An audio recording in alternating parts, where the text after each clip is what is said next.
మేము సీట్ల సంఖ్యను చిన్న నుంచి పెద్దగా మన పిల్లోడు స్కూల్కి వెళ్తున్నాడా లేదా, స్కూల్ నుంచి కాలేజీ ప్రమోట్ అయ్యాడా, కాలేజీ నుంచి యూనివర్సిటీ నుంచి పిహెచ్డీస్కి వెళ్ళాడా లేదా, రీసెర్చ్ చేస్తున్నాడని ఆలోచిస్తుంది భాజపా. మీరందరూ స్కూల్లో ఫస్ట్ క్లాస్లోనే మా అబ్బాయి క్లాస్ ఫస్ట్ వచ్చాడని ఒక ర్యాంకులు పట్టుకొని ఆ మేనేజ్మెంట్ కోటాలో వచ్చిన వాళ్ళ గురించి మీరు ఆలోచిస్తున్నారు. ఓకే, భారతీయ జనతా పార్టీలో బండి సంజయ్ గారు ఒక నిఖార్సైన లీడర్, బలమైన కార్యకర్త. ఏపీలో అట్లాంటి లీడర్ రాలేదు ఇప్పటి వరకు. మస్తుగా ఉన్నారు. ఏపీలో మా అధ్యక్షురాలు పురంధేశ్వరి గారు మిగతా అన్ని రాజకీయ పార్టీల కంటే, ఆల్ ప్రాంతీయ పార్టీ, నేషనల్ పార్టీస్ కంటే చాలా చక్కగా మాట్లాడగలరు.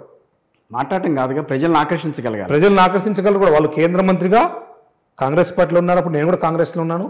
కేంద్ర మంత్రిగా వాళ్ళు రాష్ట్రానికి చాలా సేవలు చేశారు.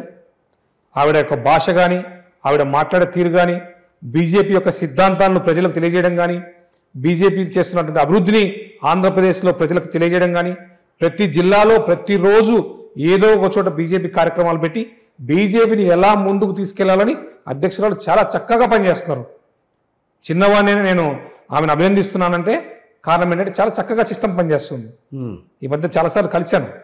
పార్టీలో చేరక ముందు కూడా అమ్మాయి పార్టీలో చేరాలనుకుంటున్నాను అని డిస్కస్ చేయడం జరిగింది. చాలా బాగా ప్రోత్సహిస్తున్నారు యువతను, నెక్స్ట్ జనరేషన్ను బాగా ప్రోత్సహిస్తున్నారు. అంటే మీకు సక్సెస్ వచ్చినప్పుడే తెలుస్తుంది మీరు బీజేపీకి ఎవరు లేరు, ఏం లేరు అని ఎప్పుడు దాకా అంటారు. మా బీజేపీ అభ్యర్థి సీఎం అయ్యేంత వరకు అంటారు. త్వరలో జరగబోతుంది. పవన్ కళ్యాణ్ బీజేపీ నేను చెప్పను, నేను ఒక సైంటిస్ట్ని, నిర్ణయాలు తీసుకునే కమిటీలో నేను లేను. ఓకే, నేను కార్యకర్తను. మీ అందరి అభిమానంతో మా మార్కాపురం ప్రెస్ కావచ్చు, హైదరాబాద్లో ఉన్నటువంటి అన్ని ప్రెస్ కావచ్చు, విజయవాడలో ఉన్న ప్రెస్ కావచ్చు, మీ అందరి అభిమానాలతో నేను 4 మాటలు చెప్పగలిగాను. సమయం సందర్భం బట్టి మాట్లాడుతుంటాను. రాజకీయాలు మా ప్రాంతానికి అవసరం కాబట్టి నేను రాజకీయాల్లో ఉన్నా. మార్కాపురం ప్రాంతం సస్యశ్యామలంగా డెవలప్ అయితే నేను రాజకీయాల గురించి నాకు పెద్ద ఇంట్రెస్ట్ కాదు. బీజేపీలో తరఫున ఎవరు పోటీ చేయబోతున్నారు మార్కాపురం నుంచి? పార్టీ అధిష్టానం ఎవరు చెప్తే వాళ్ళు. అసలు అనుకున్నారా? బీజేపీ అధిష్టానం అనుకుందా అన్ని నియోజకవర్గాల్లో పోటీ చేద్దామన్న ప్లాన్ లో ఉంది? అధిష్టానం 175 నియోజకవర్గాల్లో పోటీ చేయడం కోసం అభ్యర్థులు లిస్ట్ తీసుకుంది. క్యాండిడేట్స్ ఉన్నారా? అంతమంది మస్తు మంది ఉన్నారు. ఒక చోట 5-6 మంది ఉన్నారు. బీజేపీకి అసలు మీ ఆలోచనలో ఉన్నారా? ఖచ్చితంగా అధిష్టానం పోటీ చేయమంటే ఖచ్చితంగా పోటీ చేస్తాం. నాకు రాజకీయ అనుభవం ఉంది. అదే మార్కాపురం నుంచి ఎమ్మెల్యేగా పోటీ చేసిన 2014లో, 2017లో ఎమ్మెల్సీగా గ్రాడ్యుయేట్. దీటైన వైఎస్ఆర్సీపీని ఎదుర్కోవాలి. ఎవరైనా మీ పూర్వాశ్రమంలో ఉన్న వ్యక్తులను ఎదుర్కోవాలి. రాజకీయ క్షేత్రంలో ఎదుర్కోవడం అనేది ఇదేమి యుద్ధం కాదు, మహాభారతం.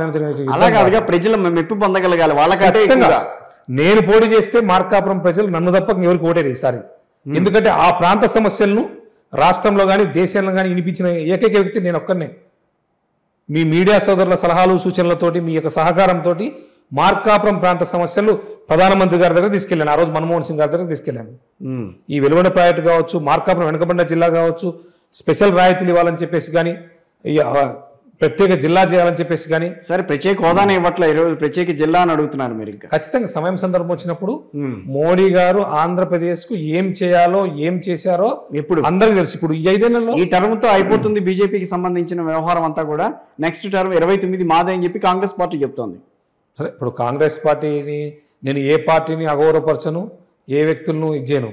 కాంగ్రెస్ పార్టీలో ఎవరు ఉంటారు? ఎందుకంటే కాంగ్రెస్ పార్టీలో కూడా ఉండొచ్చారు కాబట్టి ఖచ్చితంగా ఉండొచ్చాను. నాకు ఆ పార్టీలో అందరి మీద గౌరవం ఉంది. నేను ఈ కాంగ్రెస్ పార్టీ రిజైన్ చేసి వైఎస్ఆర్ వచ్చిన రోజు థ్యాంక్స్ టు కాంగ్రెస్ పార్టీ అని చెప్పొచ్చా. ఎవరిని కామెంట్ చేయను కూడా. వైఎస్ఆర్సీపీ నుంచి బీజేపీలోకి వచ్చే రోజు కూడా జగన్మోహన్ రెడ్డి గారు తొందరగా మారుతున్నారు పార్టీలు.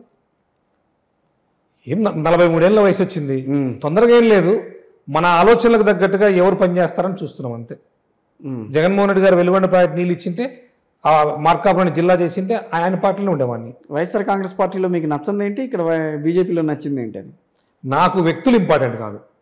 నాకు వ్యక్తులు ఇంపార్టెంట్. మీ ప్రాంతము, ప్రాంత అభివృద్ధి మాత్రమే మీరు కావాలి చూస్తున్నారు. నన్ను గుర్తించాలి, మా ప్రాంతాన్ని అభివృద్ధి చేయాలి. మేమిచ్చే స్లోగన్స్, మేమిచ్చే ఎజెండాను ఫాలో అవ్వాలి. నేను ఇచ్చేది నా స్వార్థం కోసం. నేనేం కాంట్రాక్టర్ కాదు, ఏం కాదు. నాకు చిన్న ఫార్మా కంపెనీ ఉంది. బ్రతుకు తెరువు కోసం మా కంపెనీ నడుపుకుంటుంటాం. నాకు ఎటువంటి ఆశలు సంపాదించాలనో, కాంట్రాక్ట్లు చేయాలనో, లేకుంటే ఇంకోటి చేయాలనో నాకు ఎటువంటి ఆశ లేదు. మా మార్కాపురం డివిజన్, నేను పుట్టిన ప్రాంతం బాగుండాలి. నాకు చిన్ననాటి నుంచి అందరు ముఖ్యమంత్రులతో, కోట్ల విజయభాస్కర్ రెడ్డి గారితో, నేదురుమణి జనార్దన్ రెడ్డి గారితో, అందరితో, రోషయ్య గారితో, కిరణ్ కుమార్ రెడ్డి గారితో, చంద్రబాబు నాయుడు కూడా చాలా సందర్భాల్లో కలిశాను. ఏ ముఖ్యమంత్రిని కలుస్తాను నేను. ఏ ముఖ్యమంత్రిని కలుస్తా ఆ ప్రాంత సమస్యల గురించి వివరించడం కోసమో మా ప్రాంతంకి వచ్చినప్పుడు వాళ్ళకు ఒక మెమోరాండం ఇవ్వడము ఈ ప్రాంత అభివృద్ధి చేయించి ఎక్స్ప్లెయిన్ చేయడము. నాకున్న అవకాశం ఏంటంటే నేను ఎక్కడున్న మీడియా వాళ్ళు వచ్చేసి అన్న మీరు ఏం చెప్పదలుచుకున్నారని అడుగుతారు. అందుకు మీడియా సోదరులందరికీ నేను జీవితాంతం రుణపడి ఉంటా. ఎందుకంటే మా ప్రాంత సమస్యలు చెప్పాలంటే నేను ఎన్ని ఊర్లకు చెప్పగలను. అవును, మీరిచ్చే ఎప్పుడైనా మాట్లాడారా నాగార్జున రెడ్డి గారితో? మీ ఎమ్మెల్యే ఉన్నారు కదా లోకల్గా, మా ఎమ్మెల్యే ప్రాంత సమస్యల గురించి వాళ్ళ అంటే వాళ్ళ చొరవ లేదని అంటారా? ఇప్పుడు చొరవ లేదని నేను చెప్పను. మార్కాపురం సంబంధించిన అందరూ ఎమ్మెల్యేలు కూడా ఎంతో కొంత చేశారు ఆ ఊరికి. నేను చేయలేదని చెప్పను, ఏ వ్యక్తిని విమర్శించను, తెలుగుదేశంలో కూడా విమర్శించిన అసలు.